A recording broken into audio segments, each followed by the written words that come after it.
여러분 안녕하세요. 반갑습니다. 굳은 땅 홍해걸입니다.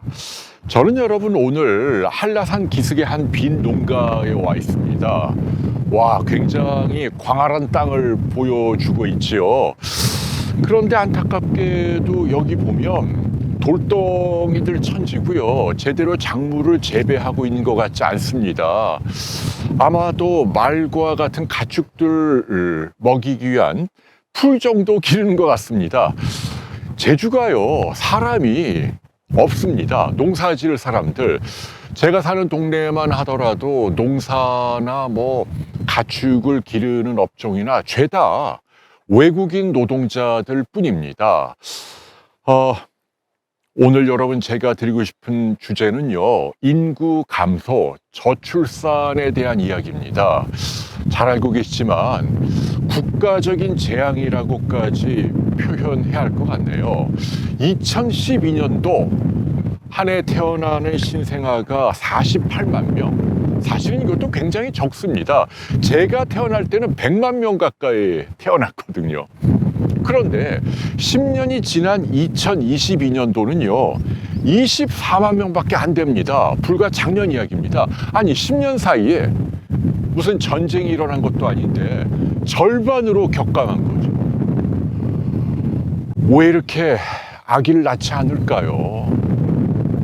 자, 그래서 오늘 굳은 땅은요, 제가 몸담고 있는 의학이라는 분야에서 무엇인가 조금이라도 도움될 수 있는 이야기를 들려드릴까 합니다. 그러니까 아기를 낳으려고 애쓰는 분들에게 어떻게 하면 건강하고 예쁜 아기를 태어나게 할 수 있을지 꼭 알아두시면 도움이 될 만한 의학적 조언들을 말씀드려 보겠습니다.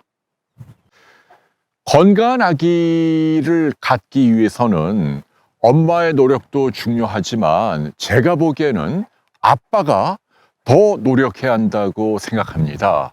왜냐하면요, 정자의 역할이 중요하기 때문이죠. 상대적으로 정자는 난자보다 불안정한 상태입니다. 난자는 크기도 크고 굉장히 유전적으로 안정돼 있죠. 인간을 구성하는 세포 가운데 가장 크기가 큰 게 난자죠. 육안으로도 구별이 될 정도인데 비해 정자는 거꾸로 가장 크기가 작고 또 한꺼번에 수십억 마리가 만들어지잖아요. 그 중에 한 마리만 선택이 되는데 정자는 여러 가지 환경적인 요인에 의해서 DNA를 비롯한 유전자의 손상이 가해지기 쉽다는 얘기죠. 그래서 아빠의 노력이 무엇보다도 중요합니다. 그런데 여기서요, 우리가 부부 생활을 해서 가임기 부부가 아기를 갖고자 할 때 그때 배출되는 정자가 중요한 게 아니고 그보다 훨씬 앞서, 그러니까 무려 3개월 전에 아빠의 고환에서 이른바 원시 정모세포라고 하는 정자를 만드는 씨앗이 되는 조상세포가 있습니다. 이때 아주 건강한 상태로 만들어져야 한다는 거죠. 그러니까 우리가 아기를 갖고자 부부 관계를 맺기 3개월 전에 아빠가 아주 건강한 상태, 아주 좋은 컨디션을 유지해야 한다는 뜻입니다. 그러니까 그때부터 남성 여러분들의 노력이 필요합니다. 아기를 갖기 위한 부부관계 3개월 전부터 술 많이 마시고 과로하고 담배 피고 스트레스에 시달리고 이러면 안 된다는 얘기죠. 이른바 운기 조식하는 그런 노력이 필요합니다. 자, 기억하세요. 건강한 아기를 갖기 위해서는 아빠가 3개월 전에 나의 고안에서 나의 원시 정모 세포가 아주 좋은 상태로 만들어지기 위한 노력을 해야 한다. 네, 물론 이것은 이제 논문으로 검증된 건 아니지만 대부분 생식의학을 전문으로 하는 전문가들의 공통된 견해이기도 합니다. 자, 남성 여러분, 아무쪼록 3개월 전부터 좋은 상태를 유지해야 한다라는 말 꼭 기억하시기 바랍니다. 자, 그러면 여성들은 어떤 노력을 해야 할까요? 제가 보기에는요, 자궁 내 환경에 주력해야 합니다. 무슨 얘기냐면 수정이 이루어진 다음에 착상을 하잖아요. 이제 태아가 만들어지지요. 그리고 9개월 동안 엄마의 자궁 안에서 아기가 무럭무럭 자라잖아요. 이때 환경이 굉장히 또 중요합니다. 그러니까 수정 당시에 좋은 DNA가 이렇게 합쳐져서 좋은 씨앗으로 아기가 형성된다 하더라도 얘네들이 이제 세포 하나가 2개, 4개, 8개 막 분열 증식을 하면서 구체적으로 뭐 장기들을 만들어내잖아요. 어머니 자궁 안에서. 이때 좋은 환경을 유지해 줘야만 나중에 아기가 태어나서 암이나 당뇨나 뭐 심장병과 같은 그런 성인병에 훨씬 덜 걸린다. 이건 뭐 명백한 진리입니다. 우리가 그걸 이제 자궁 내 환경이라고 하잖아요. 그러면 어떻게 해야 할까요?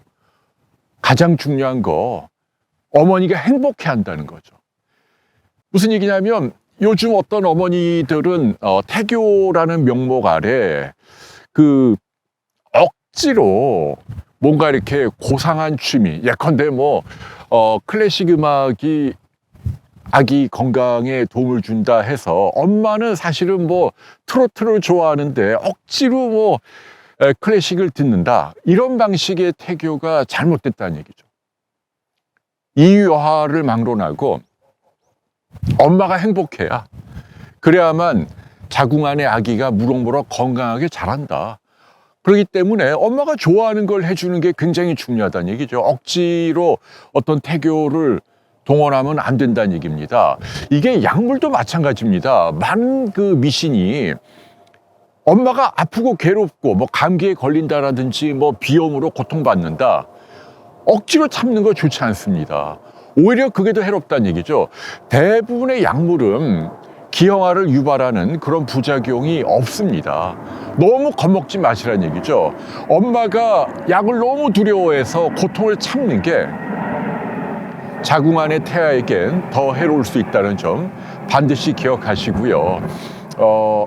엄마가 행복해지게 한 노력을 하는 게 오히려 훨씬 더 태아의 건강을 위해서 중요하다는 점 꼭 기억해 주시기 바랍니다. 제가 보기엔 저출산 문제는 이제 시대적인 필연인 것 같습니다. 당위, 그러니까 그러해서는 안 된다라는 측면으로 접근하면 안 될 것 같고요. 받아들여야 할 것 같습니다. 현실의 하나로. 뭐 다민족이랄까요? 아니면 이민정책의 변화랄까요? 이런 국가적인 노력이 필요하겠죠. 200조 넘는 예산을 썼다고 합니다만은 여기서 더 쓴다 한들 의미 있는 결과가 나올 것 같지 않다는 얘기죠. 다만 할 수 있는 건 해야겠죠.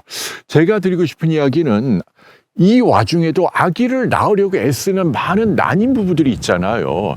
이런 분들에 대한 지원은 지금보다 더 적극적으로 가해져야 할 것 같습니다. 예컨대 시험관 아기를 시술한다라든지 아니면은 뭐 냉동 난자나 뭐 정자를 보관한다라든지 아기를 낳으려고 애쓰는 분들에 대한 지원은 건보가 되었건 세금이 되었건 더 확실하게 지원이 되어야 한다라는 믿음을 갖고 있습니다.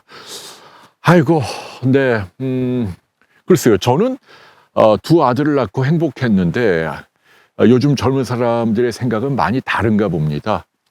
귀담아 들어야겠죠. 양극화랄까요? 계층 사다리가 뭐 걷어치워졌잖아요. 이런 부분은 우리 기성세대들이 귀담아 듣고 아기를 낳을 수 있는 환경을 만들어주기 위한 노력은 해야 할 것 같습니다. 네, 여러분, 아무쪼록 건강하고 행복한 한 주 또 보내시기 바랍니다. 감사합니다. 안녕히 계십시오. 비행기 소리 시끄러운 거 양해해 주세요. 비행기 여기 엄청 많이 다니네요. 안녕히 계세요.